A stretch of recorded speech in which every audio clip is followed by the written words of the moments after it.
O texto de domingo passado, Romanos 1, verso 18 até o final. A grandeza e a profundidade desse texto me faz ter que voltar duas vezes a ele. Na próximo domingo, se o Senhor permitir, então nós retomaremos a partir do capítulo 2. Verso 18 do capítulo 1 da carta de Paulo aos Romanos. A ira de Deus se revela do céu contra toda impiedade e perversão dos homens que detêm a verdade pela injustiça. Porquanto o que de Deus se pode conhecer é manifesto entre eles, porque Deus lhes manifestou.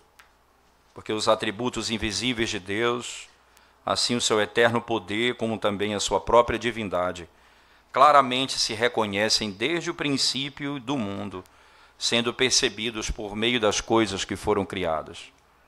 Tais homens são, por isso, indesculpáveis, porquanto, tendo conhecimento de Deus, não glorificaram como Deus, nem lhe deram graças. Antes se tornaram nulos em seus próprios raciocínios, obscurecendo-lhes o coração insensato. Inculcando-se por sábios, tornaram-se loucos, e mudaram a glória do Deus incorruptível em semelhança da imagem de homem corruptível, bem como de aves, quadrúpedes e répteis. Por isso Deus entregou tais homens à imundícia pelas concupiscências de seu próprio coração, para desonrarem o seu corpo entre si, pois eles mudaram a verdade de Deus em mentira, adorando e servindo a criatura em lugar do Criador, o qual é bendito eternamente. Amém. Por causa disso, os entregou Deus a paixões infames, porque até as mulheres mudaram o modo natural de suas relações íntimas por outro contrário à natureza. Semelhantemente, os homens também, deixando o contato natural da mulher, se inflamaram mutuamente em sua sensualidade, cometendo torpeza, homens com homens, e recebendo em si mesmos a merecida punição do seu erro.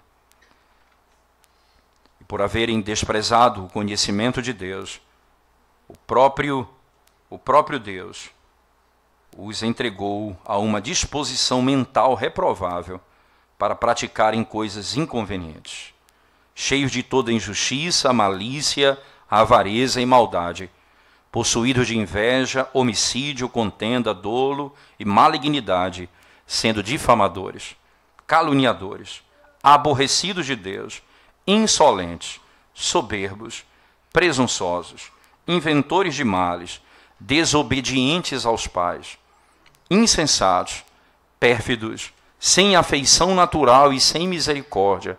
Ora, conhecendo eles a sentença de Deus, de que são passíveis de morte os que tais coisas praticam, não somente as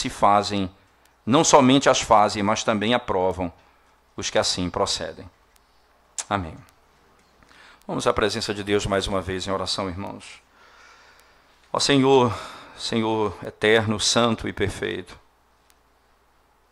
a Tua palavra também é eterna, é santa e perfeita.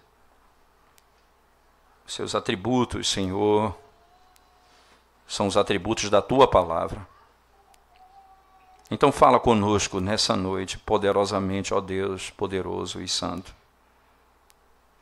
Então, Senhor, tem misericórdia do Teu povo nessa noite e daqueles que se encontram no nosso meio que não Te conhecem. Trata com cada um segundo a Tua bondade e graça, segundo a necessidade de cada um. Aplica aos seus corações o Teu Evangelho e salva, Senhor. Salva os Teus eleitos. Redime o Teu povo e santifica a Tua igreja. E nos faz ainda mais, amar o Senhor Jesus Cristo e o seu Evangelho. Em nome de Jesus nós oramos. Amém, Senhor. Amém. Irmãos, o capítulo 1, ele tem, especificamente no verso 16 e 17, o que nós podemos chamar de leme que vai guiar a partir daqui toda a estrutura que o livro de Romanos vai estabelecer. Porque aqui nesse local, especificamente, versos 16 e 17, O apóstolo Paulo está dizendo claramente que a ira de Deus se revela no Evangelho. Não há como nós sabermos alguma coisa sobre o Evangelho se não aprendermos alguma coisa sobre a ira de Deus. Então Paulo vai gastar do capítulo 1, verso 18, até o capítulo 3, verso 20, mostrando-nos com muita clareza por que nós necessitamos de Deus, por que nós carecemos que Ele nos conceda justiça, e por que nós não podemos adquirir por nós mesmos, por que nós não merecemos obtê-la, porque a nossa força é incapaz de adquiri-la. Paulo vai apresentar aqui uma figura bem obscura, bem densa, em densas nuvens de iniquidade. Paulo vai mostrar a realidade da humanidade. Exatamente, irmãos. É nesse contexto de trevas que a luz do Evangelho começa a brilhar. É nesse contexto de densas trevas que a luz do Evangelho começa a brilhar. Eu me lembro das palavras do profeta Isaías, no capítulo 59, quando ele começa a desmontar completamente a tese de que havia justiça em Israel.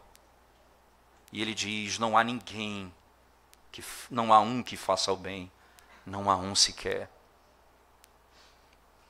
Todos são pecadores, as mãos e os seus dedos, a sua boca, a sua língua, seu pensamento, seus atos.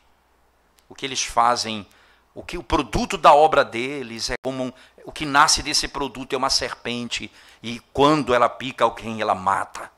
Tudo o que eles fazem, o que eles produzem é iniquidade. Então o verso 16 do mesmo capítulo de Isaías 59, depois de Isaías colocá-los em densas trevas, como Paulo faz aqui, ele então diz: Deus maravilhou-se de não ter um ajudador, de não ter um intercessor, pelo que o seu próprio braço trouxe a salvação e a sua justiça sustentou a salvação. A sua justiça. O que é introduzido nesses dois primeiros versos, então, nos mostram claramente que a nossa esperança não está na capacidade de usar o nosso intelecto. E no capítulo 2 ele vai mostrar para os judeus, não está também no seu moralismo.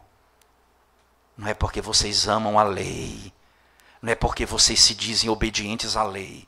Então, Paulo vai dizer, você que diz não adultera, não adulterarás, você mesmo adultera. E veja o que Paulo está dizendo, ele não está dizendo lá no capítulo 2, não é porque você se deita com uma mulher que não é a sua, é porque você pensa. Então, você está dizendo, ora, você diz que não faz tal coisa, mas no seu pensamento você faz tal coisa. Como é que você acha que é justo? Então Paulo vai encerrar todos.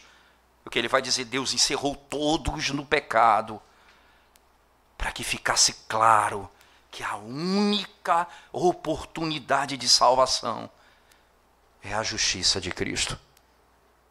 É a justiça de Deus revelada no Evangelho. Então, nessa seção do verso 18 até o final do capítulo 1, Paulo então vai discorrer acerca dos pagãos, se eu posso chamar assim. Os pagãos necessitam do Evangelho. No capítulo 2 ele vai falar, os judeus necessitam do Evangelho. Porque todos necessitam do Evangelho. Agora, ele revela primeiro a sua ira. Interessante, no verso 18, eu quero que você volte comigo no texto. E o texto diz, no verso 18 diz assim, a ira de Deus se revela do céu, não é? É interessante que nas Bíblias, de um modo geral, ela vai usar a seguinte expressão, pois, portanto, no verso 18, que é uma forma clara, irmãos. Isso flui exatamente do verso 16 e 17. Veja o verso 17, irmãos. Diz assim, 16 e 17 fala assim, pois, não me envergonho do Evangelho. Aí o verso 18, pois a ira de Deus se revela. Infelizmente a nossa Bíblia não traduz dessa forma, mas exatamente como está no texto. É um pois no verso 16 e um pois no verso 18. Pois a ira, pois o Evangelho, veja, pois não me envergonho do Evangelho. Sabe por quê, irmãos? Porque o Evangelho é onde a justiça de Deus é revelada. E então no verso 18 ele vai dizer, pois a ira de Deus se revela. Ora, porque a ira de Deus se revela sobre tudo e todos. A chance e a operação da salvação está no fato dela se revelar em Cristo no Evangelho. Porque Deus revela a sua justiça no Evangelho.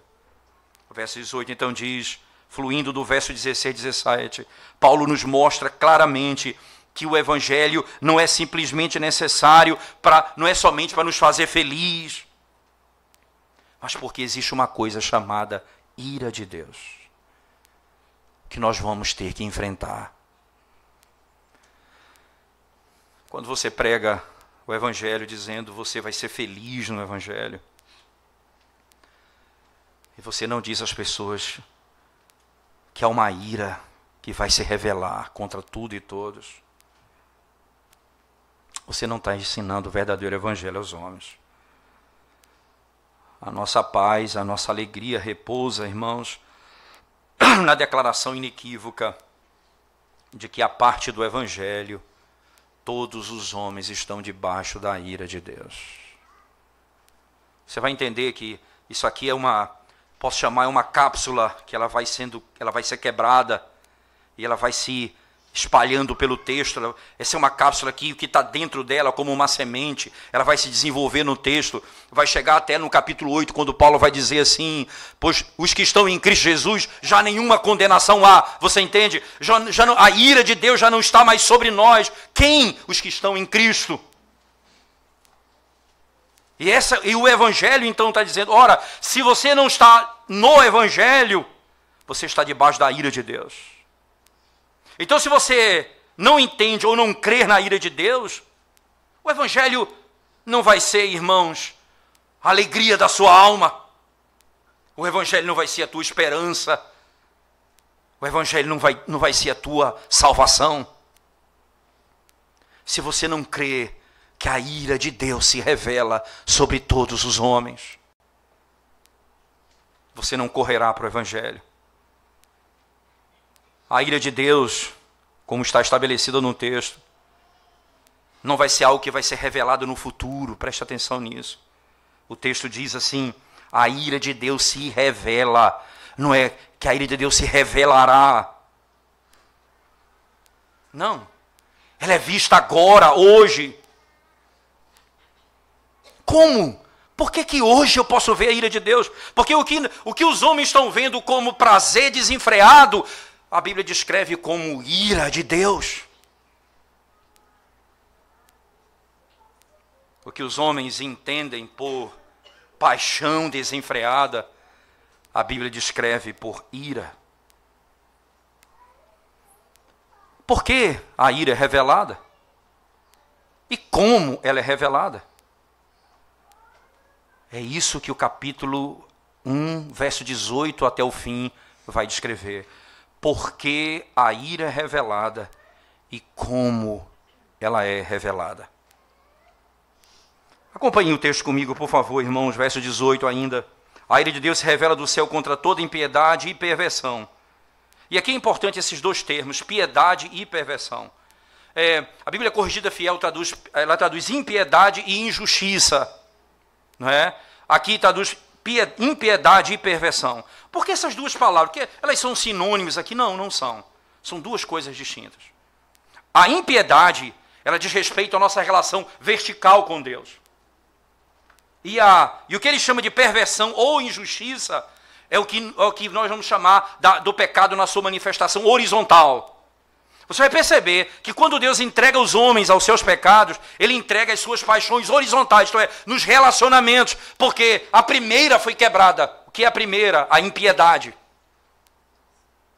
A impiedade eles não adoraram a Deus como Criador, adoraram a criatura no lugar do Criador. E isso é o que ele chama de impiedade no texto. E perversão é aquilo que vai ser estabelecido como consequência, e Deus os entregará às suas paixões. A ira de Deus se revela dessas duas formas. Entenda aí, perceba isso, irmãos. A primeira, ela fala, e entenda aí a impiedade, ela fala exatamente de um conceito claro. Nós desrespeitamos a justiça de Deus. Nós não aceitamos o método de Deus de salvar. Nós não aceitamos Ele como Senhor. E por isso, a destruição do nosso relacionamento vertical com Ele é a grande característica. A segunda, a perversão, refere-se ao nosso amor descontrolado, irmãos, por nossas próprias paixões pessoais, onde os relacionamentos vão ser destruídos. Ora, e é interessante isso, quando o Tiago chega a dizer no capítulo 4, de onde vêm as contendas? Não é exatamente porque das paixões que estão em nós, porque nós pedimos e não recebemos, porque pedimos mal, pedimos para esbanjar nos nossos próprios prazeres. Ora, as nossas paixões, elas até invocam oração. Um certo escritor um certo escritor londrino, certa vez disse: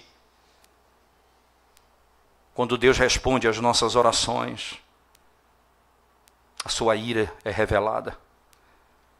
Que coisa interessante. Porque o que os homens pedem é apenas para satisfazer os anseios do seu próprio coração. Essa é a diferença. Até mesmo a oração, ela é distinta. Isto é, eu peço aquilo que glorifica a Ele.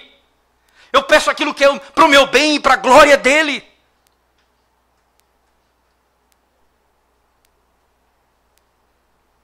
Eu peço saúde, se Ele não me dá, eu vou ser curado. Eu peço trabalho, se Ele não me concede, Ele me sustenta. Mas eu não posso transformar isso no meu Deus, no ídolo do meu coração.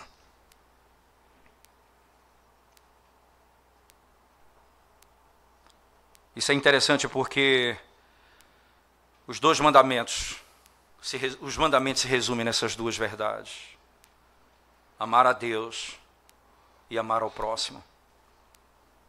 Impiedade é a quebra da primeira tábua da lei. Perversão é a quebra da segunda tábua da lei.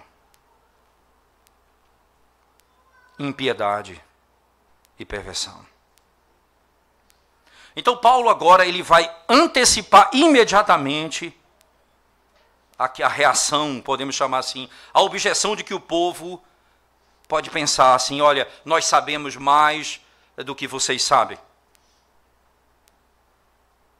Como é que alguém pode, irmãos,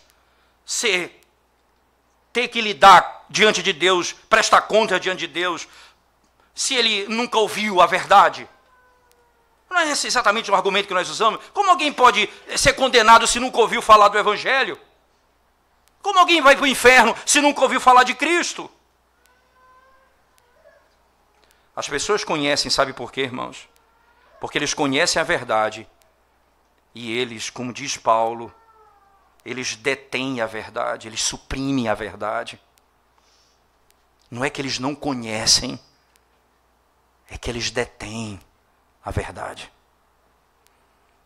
Eles transformam a verdade em mentira. O verso 21 do capítulo 1 do texto diz assim, acompanhem comigo.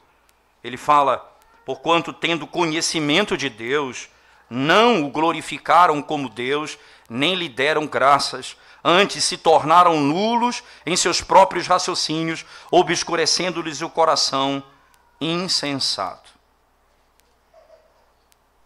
Todos os seres humanos, em todo lugar, em todos os tempos, eles têm conhecimento de Deus. Por que eles têm conhecimento de Deus? Porque Deus se deu a conhecer. Deus se deu a conhecer. desde a criação do mundo. Veja o verso 19 e 20, por favor, do mesmo texto. Ele diz: porquanto o que de Deus se pode conhecer é manifesto entre eles, porque Deus lhes manifestou. Porque os atributos invisíveis de Deus, assim o seu eterno poder, como também a sua própria divindade, claramente se reconhecem desde o princípio do mundo, sendo percebidos por meio das coisas que foram criadas. Tais homens são, por isso, indesculpáveis. A criação mostra que há um Deus de poder eterno e natureza divina. Nós sabemos, independentemente do que possamos dizer para nós mesmos, do que façamos para sucumbir essa verdade, do que possamos fazer para poder impedir que essa verdade se torne conhecida ou até mesmo ouvida. Nós sabemos. Existe um Criador que nós dependemos dele completamente e que nós prestaremos conta a ele, sabe por quê? Eles são indesculpáveis. Eles vivem a vida para destruir o conceito de que um dia nós estaremos diante do trono de Deus e prestaremos conta da nossa vida. Interessante que essa tese de Paulo é muito clara. Quando ele escreve a Timóteo, ele diz: Timóteo, conjuro-te diante de Deus, que há de julgar vivos e mortos, prega a palavra. Ora, Paulo está dizendo, eu estou dizendo a você, Timóteo, diante daquele que você vai prestar conta dos seus atos, Timóteo, prega a palavra. Diante desse Deus. É assim que nós vivemos diante dessa realidade. Todos nós prestaremos conta diante dele. E o texto diz, esses homens são indesculpáveis. Eles nunca poderão dizer, mas eu nunca ouvi falar do Evangelho, eu não sei o que é o Evangelho de Cristo. E o mundo declarando que há um Deus eterno, invisível. E nós aprenderemos que os homens não vão para o inferno porque nunca ouviram falar do Evangelho. Eles vão para o inferno porque são pecadores. Nós não podemos saber de todas as coisas acerca de Deus na criação, é verdade. O seu amor, a sua misericórdia, por exemplo. Mas nós podemos saber e deduzir que Ele criou todas elas e que Ele é grande e poderoso. Podemos saber de tudo isso, mas o homem vai e suprime essa verdade. Os cristãos, irmãos, cujo espírito desvendou os olhos e o entendimento acerca do Criador, frequentemente eles são acusados de serem reprimidos. Eles não são verdadeiramente eles mesmos. Eles não se abrem completamente para o mundo. Eles vivem morrendo dentro de si. É verdade, uma coisa é verdade. Paulo diz, naturalmente, todos nós somos reprimidos. Tão logo nós tenhamos a verdade de que Deus é o Criador e que esse Criador é o Deus eterno. Enquanto essa verdade estiver em nós, nós não viveremos para satisfazer os desejos do nosso coração. Nós vamos ser entregues quando não vivermos de acordo com essa verdade. Não há como fugir desse princípio, e é importante isso, irmãos. Não é reconhecendo o direito do Criador de ser aquele que governa e reina, que reprime o homem. Mas é a autossupressão, isto é, a autonegação do Deus que criou todas as coisas. Quando eu nego tudo isso, eu estou vivendo, pronto para viver de acordo com os meus desejos. Por que cientificamente os homens, por que na universidade as pessoas querem tirar isso da moralidade, a existência de Deus como criador do conceito de moralidade? Se eles conseguirem na sua mente criar esse conceito, você está perdido. Porque Paulo está dizendo, se ele é criador, eu não vou ser entregue às minhas paixões. Se ele não é criador, eu vou viver de acordo com as minhas paixões. Se não há um Deus criador, eu não tenho a quem prestar conta. Então o conceito de moralidade está posto diante de mim. Eu faço o que acho melhor. E Paulo vai para cima de um outro conceito fundamental. Todo mundo adora alguma coisa. E é isso que ele diz. Ora, a tese de Paulo é muito clara. A maneira como Deus nos fez com um propósito muito claro, de glorificar o nome dele. Então, tudo que nós vivemos é para esse fim. Só que não é possível alguém dizer, ora, eu não adoro ao Deus criador do céu e da terra. Eu sou ateu. É mentira, ele adora a matéria. Ele adora as suas paixões, ele adora o seu currículo, ele adora a sua história, ele adora o dinheiro, ele adora o poder. Tanto é que ele vive para isso. A ira de Deus não vem por causa de maneiras ruins que vivemos. Preste atenção nisso, irmãos. O juízo de Deus não vem por causa do modo que vivemos. O juízo vem pelo modo como nós pensamos. O que Deus fez, preste atenção. Nós fazemos como se fosse nosso. O que Ele cria, eu digo que Ele não cria. Nós não reconhecemos que somos dependentes dEle como Criador. Nós dizemos que somos independentes. Nós vivemos na ilusão de dizer nós temos o direito de fazer o que queremos do nosso corpo. Quem é você para dizer o que eu tenho de fazer com o meu corpo? Para praticar o que eu quero? E nós não aceitamos o que Ele fez por nós e ao nosso redor.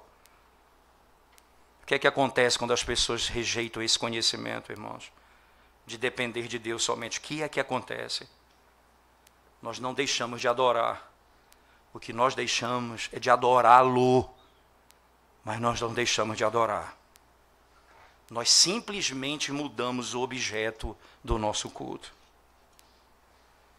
Veja o que Paulo diz no verso 23, por favor. Veja as palavras de Paulo. E mudaram a glória do Deus incorruptível em semelhança da imagem do homem corruptível. Veja, eles mudaram a glória para outra coisa. Eles fizeram uma troca. Simplesmente uma troca. Nós fazemos imagem de pássaros, de animais, de répteis. E você vê essa mudança de novo no verso 25 e 26, veja, ainda o texto diz, pois eles mudaram a verdade de Deus em mentira, adorando e servindo a criatura em lugar do Criador. E aqui é claro, eles não deixaram de adorar, eles apenas mudaram o foco, eles agora adoram a criatura no lugar do Criador, o qual é bendito eternamente. Falaremos sobre isso um pouco mais. Interessante, de modo claro, irmãos, ao invés de adorar o verdadeiro Deus, o povo adora e serve a criação, a criatura no lugar do Criador. Nós devemos adorar alguma coisa. Nós somos criados para adorar o Criador, mas quando rejeitamos isso, nós vamos adorar outra coisa. Nós somos feitos para esse fim, e nós temos de viver por alguma coisa. Alguma coisa que captura a nossa imaginação. Alguma coisa que nós descansamos. Alguma coisa que nós encontramos paz. Alguma coisa que nós temos esperança. Alguma coisa que acalma a nossa alma nos momentos mais difíceis. Independente do que seja. Esse é o meu Deus. E assim nós servimos Ele. E se torna o fundo do poço para nós. Nós não podemos viver sem isso. Isso define tudo o que somos e fazemos. O que eu sou é por aquilo que eu vivo. Nós sabemos que Deus criou todas as coisas e tudo que Ele fez era muito bom. Todas as coisas que Deus fez, eles tinham o bem nele, eram boas na sua essência. Calvino chega até a dizer, no livro 3 das Institutas, com muita beleza, ele diz, ora, Deus colocou sabor nas frutas, Deus colocou cheiro nas flores, não é para nós desprezarmos, não, é para apreciarmos a beleza, as delícias da variedade da criação.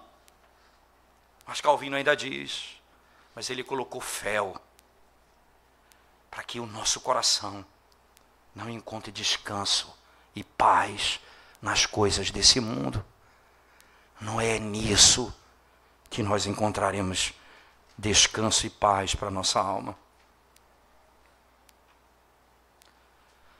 O problema então é que quando Deus é o nosso Deus, as nossas afeições elas estão debaixo de um domínio. Mas quando nós adoramos a criatura, as nossas afeições são desordenadas. E Deus demanda isso. Paulo está dizendo, o coração do homem é capaz de fazer as boas coisas que Deus lhe deu em Deus. O coração do homem tem essa capacidade de transformar o que Deus lhe deu em Deus. Ora, se não for verdade, lembre-se das palavras de Moisés diante do povo prestes a entrar na terra prometida. Ele diz, ora, quando vocês entrarem na terra prometida, lembre-se disso. E quando tiverem na terra, o gado, a riqueza, não diga, o meu braço me concedeu isso, mas o Senhor me deu força para trabalhar. Porque é próprio do coração do homem. Essa mudança na nossa adoração, irmãos, e no serviço ao Senhor, desfaz a ordem da criação. Esse é o grande problema. Há uma ordem na criação. Deus não disse para o homem primeiro, como regra final, ame a sua esposa, cuide dos seus filhos. Ele disse, dentre todos os frutos da árvore, do jardim você pode comer, exceto do fruto da árvore, do conhecimento do bem e do mal. A minha relação contigo, você precisa se submeter aos meus mandamentos.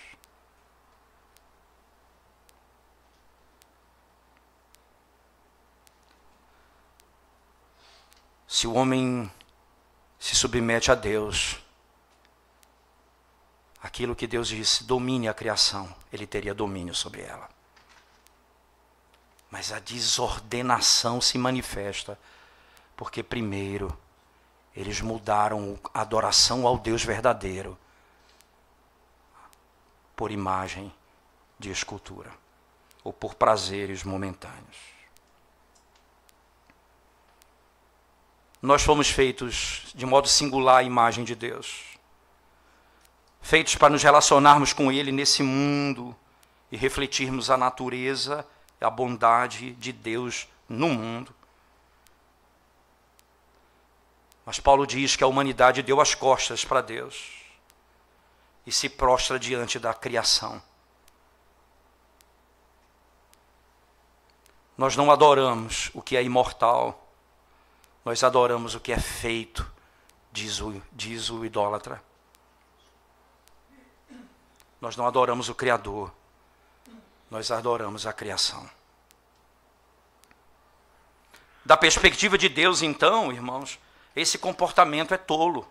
É o que o verso 22 vai dizer. Veja o que Paulo vai dizer. Inculcando-se por sábio, tornaram-se loucos. E como é que aconteceu, irmãos, desses homens sábios se tornarem loucos? O que ele disse no verso 21, que nós acabamos de ler. Ele diz, porquanto tendo conhecimento de Deus, não o glorificaram como Deus, nem lhe deram graças, antes se tornaram nulos em seus próprios raciocínios, obscurecendo-lhes o coração insensato. Exatamente aqui. Eles se negam a tratar Deus como Deus e viver na dependência e na gratidão do que tudo que Ele fez por eles. pensamento dele se torna fútil, coração louco, a sua mente em trevas. Com o objetivo de suprimir a verdade, então, o que é que eles fazem, irmãos? Os seus corações tolos, iníquos, eles dizem: nós somos como superiores ao próprio Criador. Mas Deus diz: vocês são loucos.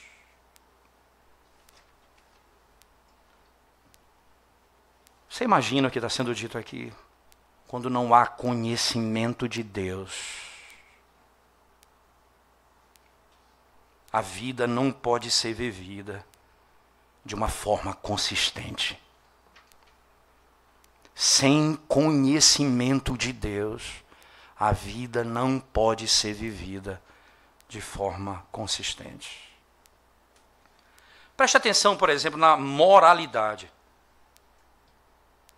Deus tem o direito de dizer o que é certo e errado, não é verdade? Como é que nós podemos dizer o que é uma moral absoluta ou uma verdade absoluta? É arrogante dizer, então, isso é errado porque é dito assim, porque Deus diz assim. Mas alguém vai dizer, isso é errado porque a sociedade diz isso. Você imagina o que significa, irmãos? Por muitos anos na Europa, nos Estados Unidos, a escravidão era algo contido como certa. Se moralidade for definido pela maioria, não poderíamos dizer que o que foi feito lá era errado hoje. Moralidade, ela é revelada por Deus. Se há um Deus, esse Deus é absoluto. Sendo Ele Deus, Ele é Deus e legislador sobre todas as coisas. Ele tem o direito de estabelecer verdades absolutas. Ninguém vive fora desse conceito. Impossível ao homem. E o que é então, como que essa ira se revela? A ira se revela assim: Deus nos dá aquilo que queremos. Interessante. Deus vai nos dar aquilo que nós queremos. Nos versos 26 a 32, Paulo vai falar isso um pouco mais, vamos chegar lá daqui a pouco. Mas no verso 24, nós podemos descobrir como a ira de Deus está sendo revelada no presente. Entende, irmãos? Veja, por que a ira está sendo revelada? Porque os homens adoraram a criatura no lugar do Criador. Conhecendo a Deus, suprimiram a verdade de Deus, transformando-a em mentira. Então, por isso a ira de Deus se revela. Agora, como ela se revela no presente? Como ela chega hoje diante de nós? Verso 24 diz assim: por isso Deus entregou tais homens à imundícia pelas concupiscências de seu próprio coração, para desonrar o seu corpo entre si. Paulo levantou um caso aqui claro, muito claro, a tese dele, de que certamente nós somos merecedores da ira de Deus. Ele vai dizer os detalhes dessa ira nos versos futuros. Mas aqui ele vai mostrar como essa ira e por que essa ira, ou como essa ira se revela no presente. O julgamento de Deus, irmãos, sobre a impiedade e perversão é de nos conceder aquilo que nós queremos. Ele disse: vocês desejam isso, eu vou dar isso a vocês. As coisas que nós servimos não nos libertarão, elas vão nos controlar. Nós temos de tê-las, você diz. E tendo visto que teu coração foi criado para ser centrado em Deus, unicamente em Deus, tendo visto que Ele é o único provedor verdadeiro de satisfação e significado, os seus pensamentos e os seus desejos nunca satisfarão você. Você sempre terá necessidade de mais. Lembre-se, e é por isso que é desordenado. Nunca será transformador, mas desordenado. A tragédia da humanidade, então, é que nós lutamos por algumas coisas e quando recebemos, não temos plena satisfação. nós queremos mais. E nós dizemos assim, a verdade nós não queremos, porque essa verdade, ela nos satisfaria e nos libertaria. A palavra traduzida por desejos pecaminosos, irmãos, e que algumas traduções colocam por luxúria, não é? Literalmente ela significa isso, desejo exagerado, literalmente. Porque exatamente aquilo não é simplesmente um desejo, é um desejo que controla a minha vida. O problema do nosso coração central é que nós, não é porque nós desejamos coisas, é porque nós desejamos coisas ruins. Não é isso não, irmãos. É os nossos desejos extremos por coisas boas. Nós queremos uma casa, mas quando esse desejo é extremo. Nós queremos casar, quando esse desejo é extremo. Nós queremos um emprego, quando esse desejo é extremo. Nós queremos um filho, quando esse desejo é extremo.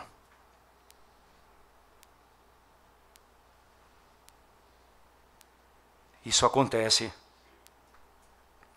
quando nós transformamos as coisas boas em Deus. Se torna o objeto da nossa adoração e do nosso culto. Deus nos entrega as nossas próprias paixões. Veja só, irmãos, como é bem interessante isso. Imagine um homem que ama a sua carreira. Vamos prestar um caso específico. Vai ser um homem que ama a carreira. Uma mulher que ama a sua carreira, que deseja alcançar algumas coisas na vida. Então ela trabalha.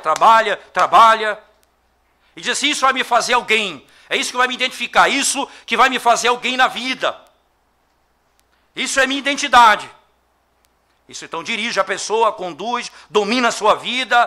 Tudo na vida precisa se adequar a isso. Trabalho, outras coisas, igreja, a família. Tudo tem que se adequar a um projeto que eu tenho de carreira. E aquilo passa a ser o domínio da minha vida. O que é pior que pode acontecer numa pessoa dessa? Promoção, ser promovida. A pior coisa que pode acontecer para essa pessoa é ser promovida. Então ela se permite pensar que ela vai encontrar mais bênção se ela permanecer. E aquilo passa a dominar o seu coração. E ela é convencida, isso é que é vida. E ela olha para trás e vê a família destruída, os filhos largados, a casa destruída, o casamento por um fio, e a pessoa está ali, porque é aquilo que eu quero. E Deus diz assim, vou entregar a você os seus desejos. Você vai chegar onde você quer. Você vai adorar o que você mais deseja na vida. Você vai servir. Famílias que casam, esperam organizar a vida tanto para ter filhos, porque precisa disso, daquilo outro, até que não conseguem mais, a vida se torna um caos. O escritor disse, esse escritor londrino fala, quando os deuses querem nos punir, eles respondem às nossas orações.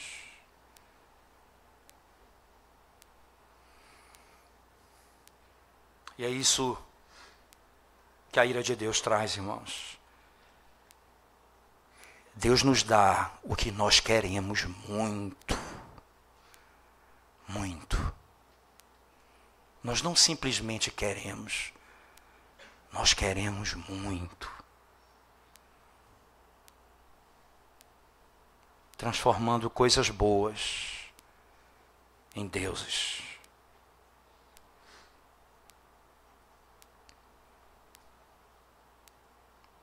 O sucesso da carreira desses, na perspectiva humana,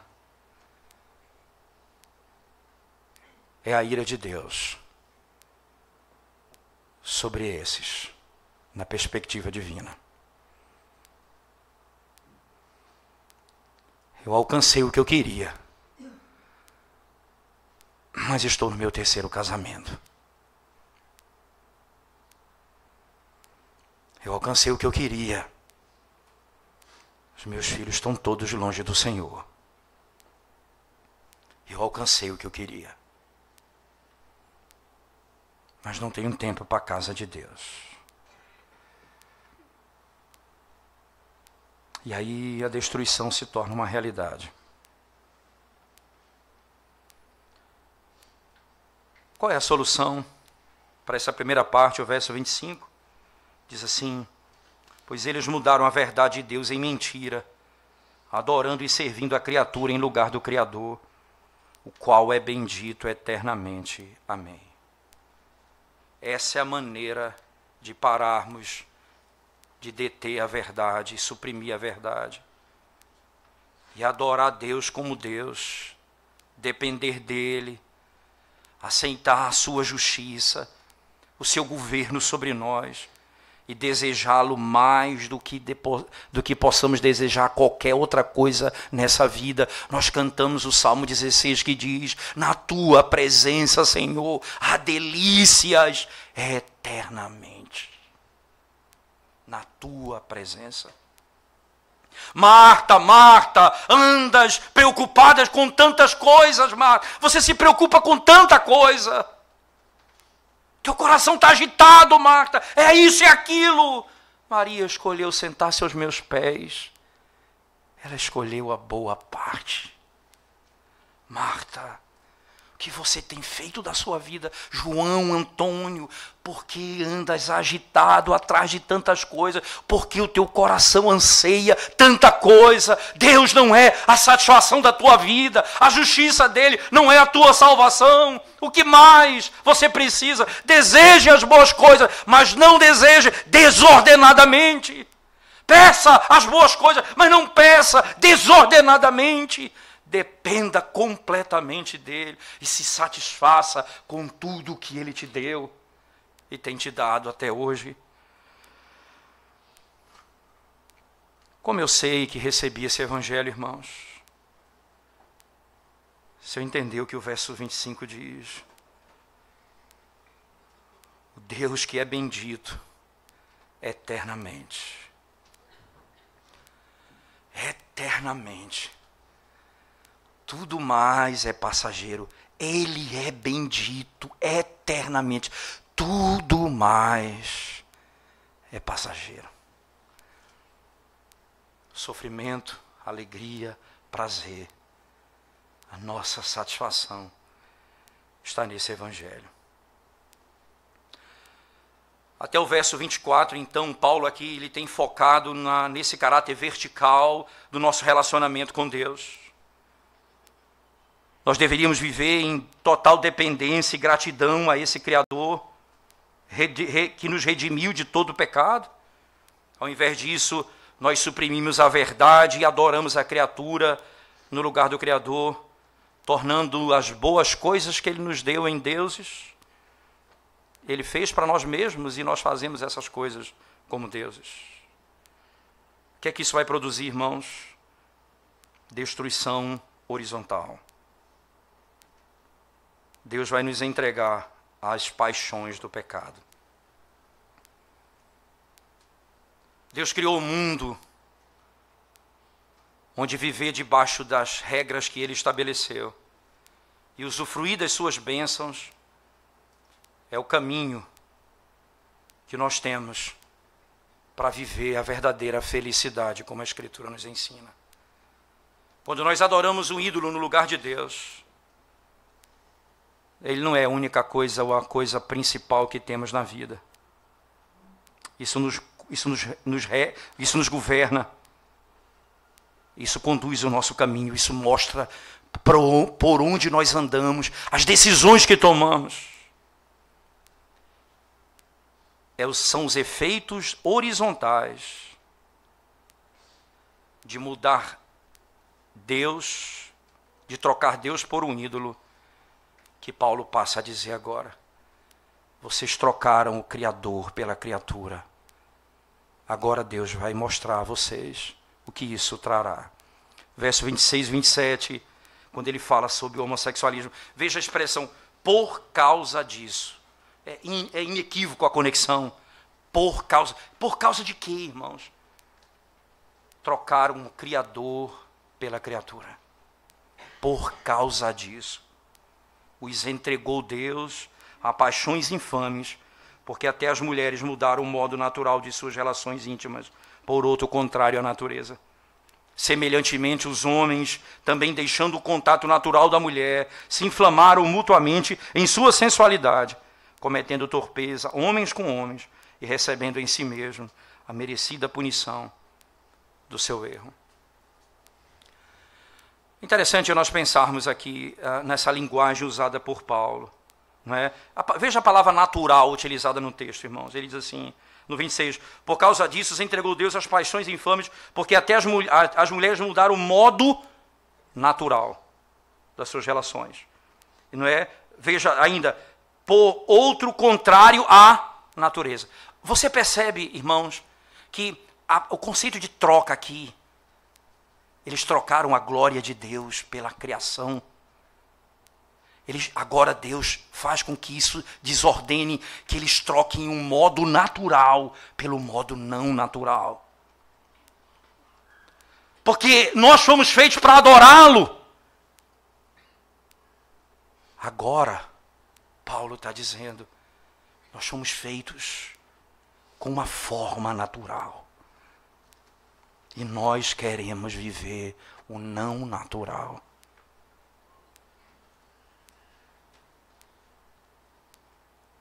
E é engraçado a linguagem. Mudaram a glória do Deus incorruptível, imagem de coisas corruptíveis. Mudaram a forma natural. Mudaram. Verso 27, semelhantemente os homens também deixaram o contato natural. Veja, porque é assim que Deus fez o homem na criação, o homem e mulher. Esse é o modo natural. Se inflamaram mutuamente em sua sensualidade, cometendo torpeza, homem com homem, recebendo em si mesmo a merecida punição do seu erro. Significa que a homossexualidade é a violação da natureza criada por Deus e o que Ele nos deu. Essa foi a forma que Ele nos deu. E nós transformamos isso em iniquidade. A forma pecaminosa de fazê-lo. Interessante, irmãos. Paulo aqui não está preocupado em hipótese alguma, que os estudiosos de hoje vão querer negar que ele esteja falando aqui de conceitos, como está prescrito de homossexualidade no texto, não é? Eles vão dizer que, na realidade, aqui Paulo está dizendo que eles estão agindo contra a sua própria natureza. Não é contra a sua própria natureza, é contra a natureza que eles foram criados. Porque esse é o contraste do texto. Eles mudaram a natureza de Deus pela natureza da criação. Assim Deus também os entrega, de modo que as suas paixões são mudadas. Eles vão ser transformados à imagem daquilo que eles adoram. O homossexualismo é a primeira manifestação clara da idolatria no seu estágio de corrupção.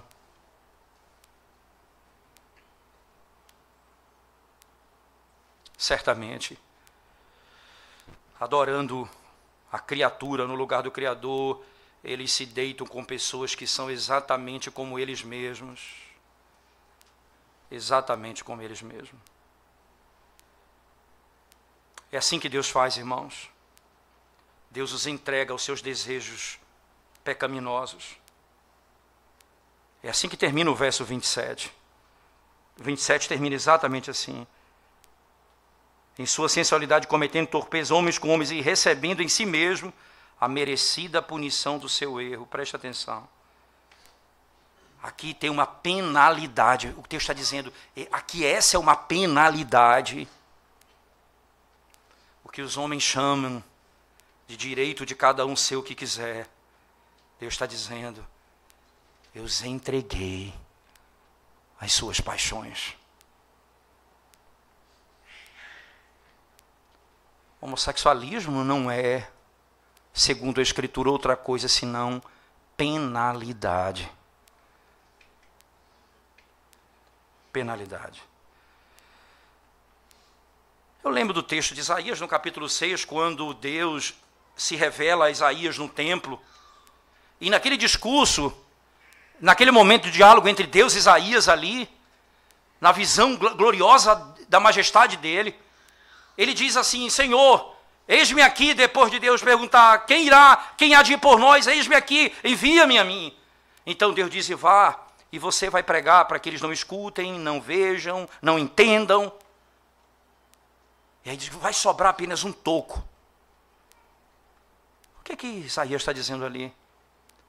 Essa palavra toco ali, em nenhum lugar na Bíblia ela está associada à ideia de um toco como que a raiz de Jessé. Essa palavra em todo lugar, na grande maioria das vezes, ela significa um poste ídolo. Deus está dizendo: eu vou transformar vocês à imagem daquilo que vocês adoram. Vocês vão ser feitos como um toco. Ele diz: a santa semente será um toco. Um poste ídolo.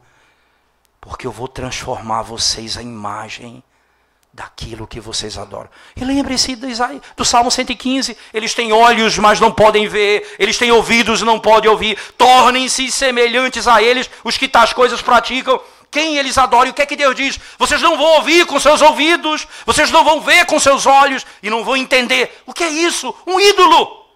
Vocês serão transformados à imagem do que vocês adoram. E exatamente aqui, Deus está dizendo: agora vocês amam as paixões carnais, eu entregarei vocês aos seus desejos.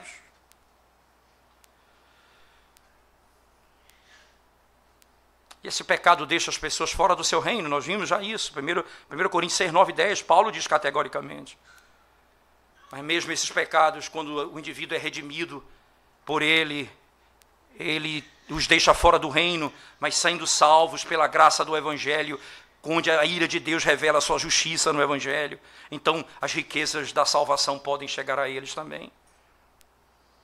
Claramente, isso me parece que o texto está dizendo, muito claramente. Mas alguns pontos aqui precisam ser ainda estabelecidos, irmãos. É claro que a homossexualidade é um desejo descontrolado, é um anseio carnal descontrolado. Mas Paulo não para aqui. Ele lista outros também. Do verso 29 ao 30, por favor, ele diz assim, o verso 28, e por haverem desprezado o conhecimento de Deus, o próprio Deus os entregou uma disposição mental reprovável para praticarem coisas inconvenientes, verso 29 a 30, cheios de toda injustiça, malícia, avareza e maldade, possuído de inveja, homicídio, contenda, dolo, malignidade, sendo difamadores, caluniadores, aborrecidos de Deus, insolentes, soberbos, presunçosos, inventores de males, desobedientes aos pais.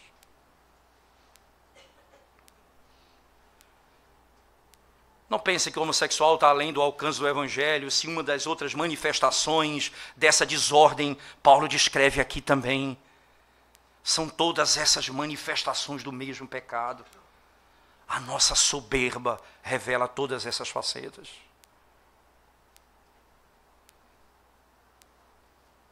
Quando você vê um homossexual e você diz: isso é perversão, mas você diz assim: eles estão completamente destruídos, não há esperança para ele. Nunca vi um homossexual ser salvo. Não acredito que haja salvação para eles. Alguém vai dizer. Nós não entendemos o Evangelho quando falamos isso, irmãos.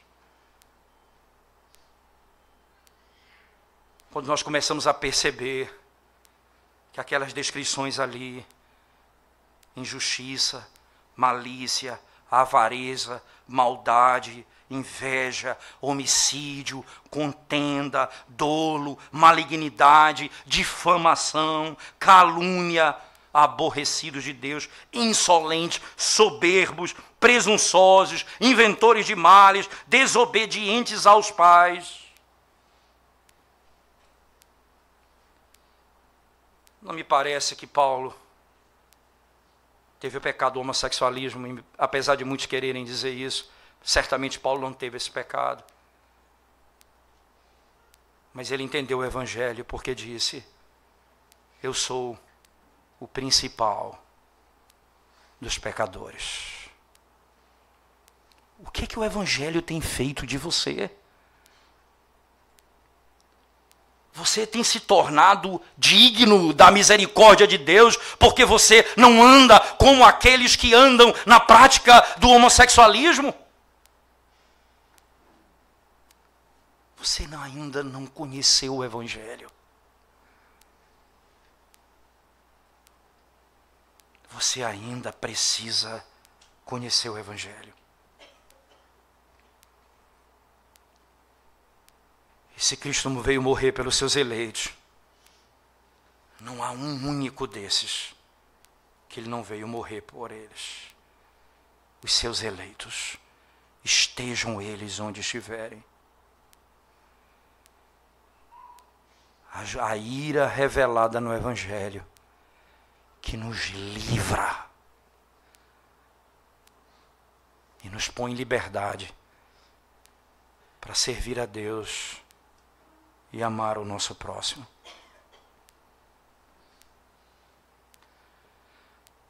A descrição do verso 28 ao 32 mostra como que o pecado de não adorar a Deus como Ele é revelado, como isso traz desordem em todas as áreas da vida humana.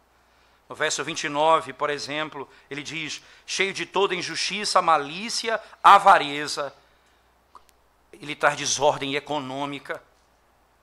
Verso 29 ainda: cheio de toda injustiça, malícia, avareza, maldade, possuído de inveja, homicídio. Ele traz desordem social. Malícia, engano. Verso 30: caluniadores, aborrecidos de Deus, insolentes, soberbos, presunçosos, inventores de males, desobedientes aos pais. Esse pecado destrói o relacionamento familiar. Destrói a nossa sensibilidade, até mesmo racional. Infiéis, insensíveis. O texto diz no verso 31, veja, irmãos, o que ele diz: insensatos, pérfidos, sem afeição natural e sem misericórdia, sem nenhuma afeição natural. Isso é o que os teólogos chamam de depravação total. Enquanto nem tudo que nós fazemos, irmãos, é completamente pecaminoso, nada do que nós fazemos pode estar livre de ser tocado pelo pecado. Tudo está tocado pelo pecado.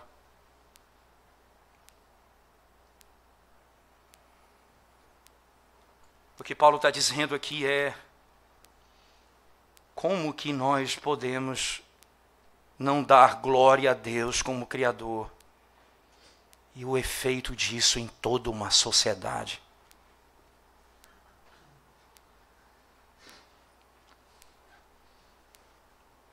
Não pense que a sociedade está vivendo da forma que está vivendo, porque a ciência os libertou. Na realidade, Deus os entregou às suas paixões.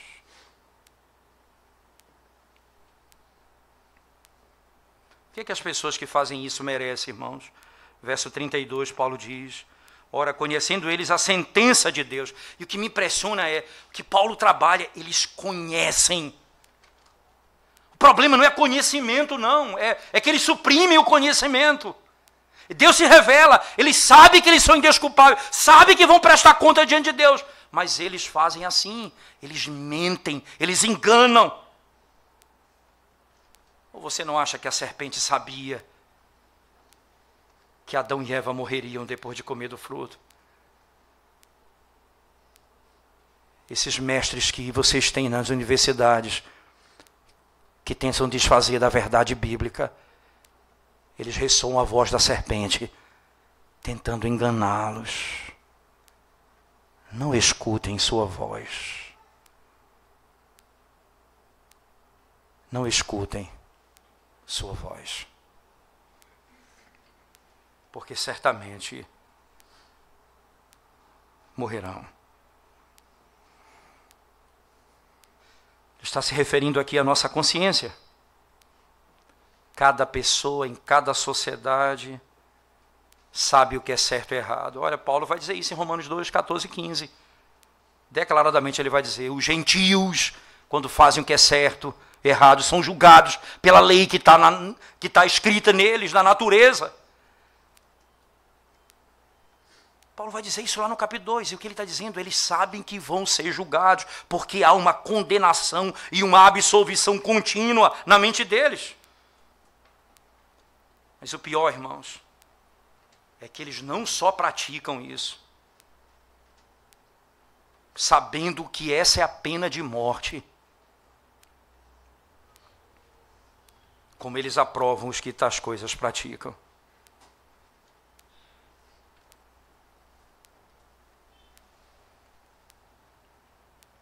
Você diz assim, em domingo passado eu me referi às leis que são feitas no Estado, mas deixa eu falar com você, pai, mãe, deixa eu falar com você em casa agora, especificamente no nosso meio como igreja.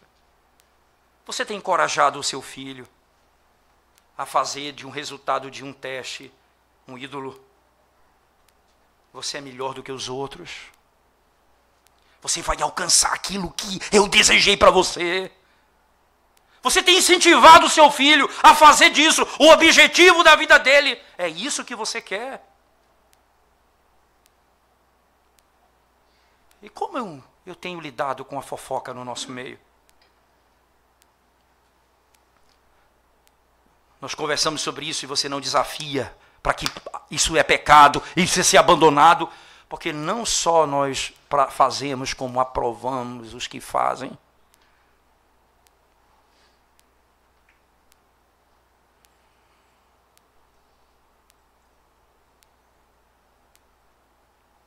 Por que vivemos assim, irmãos?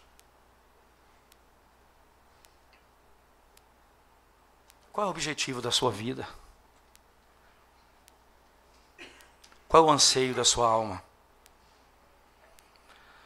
Só uma maneira de responder os desafios desse texto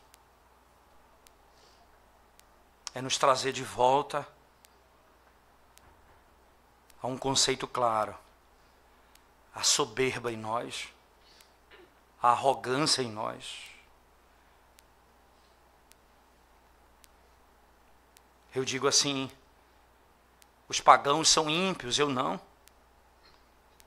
Eles fazem tais coisas, eu não. E eu olho para eles dessa forma, e eu me coloco distante, como se eu fosse completamente incapaz de viver aquilo. E no meu pensamento, a minha salvação depende do meu modelo de vida. É isso que eu tenho que fazer. Paulo diz, não, eu preciso voltar para o Evangelho.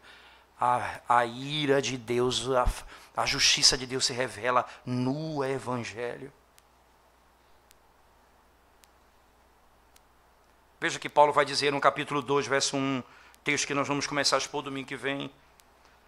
Portanto, és indesculpável, ó homem, quando julgas quem quer que seja, porque no que julgas a outro, a ti mesmo te condenas, pois praticas as próprias coisas que condenas. Ninguém poderá ser salvo por sua justiça pessoal. Não haverá salvação para isso. Só uma maneira de nós não temermos a ira de Deus, se nós recebermos a justiça dele no Evangelho. Isso nos dá então a humildade e a liberdade de perguntar: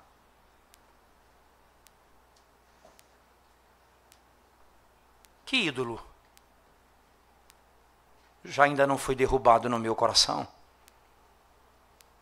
Que desejo desordenado já não foi destruído na minha vida? Se a minha justiça é a justiça de Deus revelada no Evangelho, não a minha própria, já não há mais ídolo para ficar de pé. E eles precisam ser tirados todo dia. podermos viver dessa forma para Ele.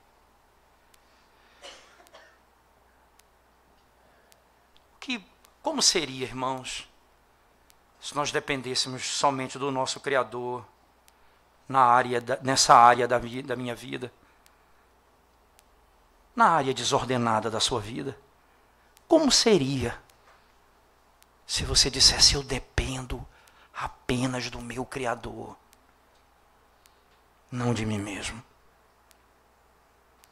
Como eu viveria? Como eu lidaria com os meus pecados? Se eu dissesse: tudo depende dele,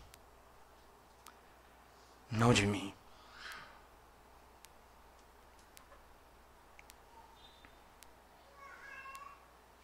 Se eu adorar o meu Criador nesse ponto, ao invés de servir a criatura, o que vai acontecer comigo?